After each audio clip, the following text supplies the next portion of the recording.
আসসালামু আলাইকুম। চতুর্থ শ্রেণীর বাংলাদেশ ও বিশ্ব পরিচয় বই নিয়ে আমি নোমান তোমাদের সাথে ধারাবাহিকভাবে আলোচনা করছিলাম। তার ধারাবাহিকতা এখন তোমাদের সাথে অষ্টম অধ্যায়টি নিয়ে আলোচনা করব। তোমরা আমাদের চ্যানেলের ভিডিওগুলো অনেক বেশি দেখছো, তার জন্য অসংখ্য ধন্যবাদ। অষ্টম অধ্যায়ের যে অনুশীলন রয়েছে ধারাবাহিকভাবে আমরা প্রতিটি পৃষ্ঠা নিয়ে আলোচনা করব।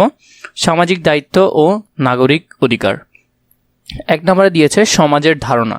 সমাজের ধারণা বিষয়ে আমরা একটু জানবো। সমাজে অনেক কিছুই থাকে, বিদ্যালয় থাকে, ঘর বাড়ি থাকে, এখানে মসজিদ বা মন্দির থাকে, গরু ছাগল প্রাণী অনেক কিছু থাকে।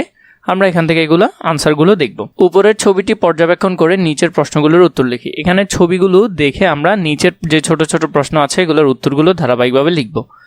প্রথমে আছে মানুষ তার প্রয়োজনে কি কি তৈরি করেছে। মানুষ তার প্রয়োজনে স্কুল তৈরি করেছে, ঘরবাড়ি তৈরি করেছে, রোড তৈরি করেছে। মানুষ তার প্রয়োজনে কি কি তৈরি করেছে? মানুষ তার প্রয়োজনে ঘরবাড়ি, বিদ্যালয়, ধর্মীয় প্রতিষ্ঠান, কলকারখানা, পরিবহন ব্যবস্থা, হাট বাজার ইত্যাদি তৈরি করেছে। পরবর্তী প্রশ্ন যদি আমরা দেখি, এই উপাদানগুলো মানুষের কি কি কাজে লাগে? এই উপাদানগুলো মানুষের কি কি কাজে লাগে? এই উপাদানগুলো মানুষের সামাজিক কল্যাণে, শিক্ষা গ্রহণে, জীবিকা নির্বাহ করতে এবং সমাজবদ্ধ জীবনযাপনে কাজে লাগে। 3 নাম্বার, কোন কোন উপাদান সকল মানুষ ব্যবহার করতে পারে? ঘরবাড়ি, ধর্মীয় প্রতিষ্ঠান, পরিবহন ব্যবস্থা, বাজার সকল মানুষ ব্যবহার করতে পারে।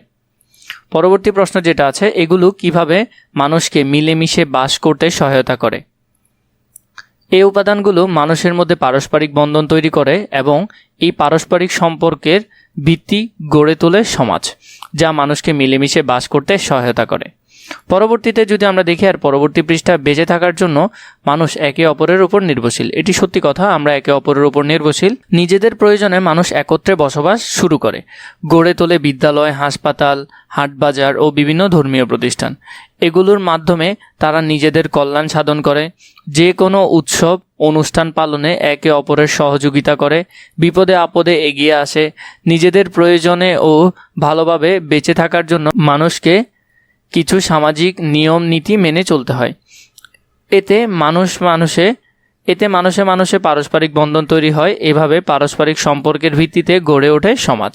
তাহলে সমাজ কিভাবে গড়ে ওঠে তা নিয়ে আমরা একটু বিস্তারিত আলোচনা পেলাম। এখানে খতে আমাদেরকে বলেছে উপরের তথ্যের আলোকে সমাজ সম্পর্কে আমাদের ধারণা নিচের চিত্রে লিখি। এখান থেকে আমরা সমাজের মিলেমিশে বাস করা ছাড়া আরও আমরা এখানে 4টা ইনফরমেশন ছোট ছোট করে লিখব।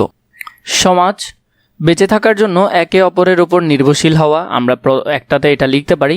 বিভিন্ন সামাজিক প্রতিষ্ঠানের মাধ্যমে নিজেদের কল্যাণ সাধন করা, বিপদে আপদে এগিয়ে আসা, সামাজিক নিয়ম নীতি মেনে চলা। এভাবে করে এখানের যে বক্সগুলো আছে এগুলো তোমরা ধারাবাহিকভাবে লিখতে পারবে। পরবর্তীতে যদি আমরা দেখি, আমরা সমাজ থেকে অনেক সুবিধা ভোগ করি, তেমনি সমাজের কল্যাণের জন্য আমাদের প্রত্যেকেরই কিছু দায়িত্ব ও কর্তব্য রয়েছে। সমাজের নিয়মকানুন ও রীতিনীতি সকলের মেনে চলা উচিত। বড়দের সম্মান এবং ছোটদের স্নেহ করতে হবে। অপরের সুবিধা ও অসুবিধার কথা ভাবা উচিত। অসহায় এবং গরিব মানুষের কল্যাণে এগিয়ে আসা আমাদের দায়িত্ব। কেউ বিপদে পড়লে তার সাহায্যের জন্য অন্যদের এগিয়ে আসতে হবে। এমন কোনো কাজ করা যাবে না যাতে সমাজের ক্ষতি হয়। নিজের এবং অন্যের নিরাপত্তার ব্যাপারে সব সময় সতর্ক থাকতে হবে। বিভিন্ন ব্যক্তির মধ্যে বিপদ মিটিয়ে শান্তিপূর্ণভাবে বসবাস করা উচিত। ধনী দরিদ্র নির্বিশেষে সমাজ সকল মানুষের সাথে মিলেমিশে বাস করা উত্তম।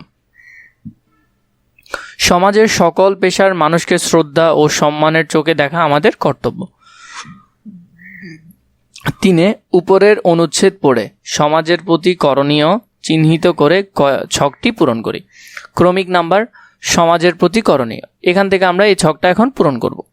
প্রথমে আমরা লিখতে পারি সমাজের নিয়মকানুন ও রীতিনীতি মেনে চলতে হবে। 2 নম্বরে আমরা লিখতে পারি বড়দের সম্মান ও ছোটদের স্নেহ করতে হবে। 3 নম্বরে লিখতে পারি অসহায় ও গরিব মানুষের কল্যাণে এগিয়ে আসতে হবে। 4 লিখতে পারি সমাজের ক্ষতি হয় এমন কোনো কাজ করা যাবে না। 5 লিখতে হবে কেউ বিপদে পড়লে তাকে সাহায্য করতে হবে। এভাবে করে আমরা এই 4টা এখানে খুবই সুন্দর করে লিখে নিতে পারবো। এরপরে তো আমাদেরকে বলেছে আমার প্রতিবেশী সহপাঠী রিফাতের বসতঘর আগুনে পুড়ে গেছে, তাদের আমি কিভাবে সহযোগিতা করব তা লিখি। এখানে আমি সহযোগিতাগুলো লিখব। এখানে আমরা দেখলাম রিফাতের পুড়ে যাওয়া ঘর থেকে বেঁচে যাওয়া প্রয়োজনীয় জিনিস উদ্ধার করতে সাহায্য করব। তাদেরকে ঘর পুরার ঠিক না হওয়া পর্যন্ত আমাদের বাড়িতে থাকার ব্যবস্থা করব। তাদের খাবার এবং প্রয়োজনীয় পোশাকের ব্যবস্থা করব। আগুনে পরিবারের কেউ আহত হলে তার চিকিৎসার ব্যবস্থা করব। তাদের এই মানসিক আঘাত কাটিয়ে উঠতে সাহায্য করব। আমাদের একার পক্ষে সব ধরনের সহায়তা করা সম্ভব না হলে অন্যান্য প্রতিবেশীদের সাহায্য নেব। তো এইভাবে করে তোমরা এই অংশটা এখানে খুবই সুন্দর করে লিখে ফেলতে পারবে।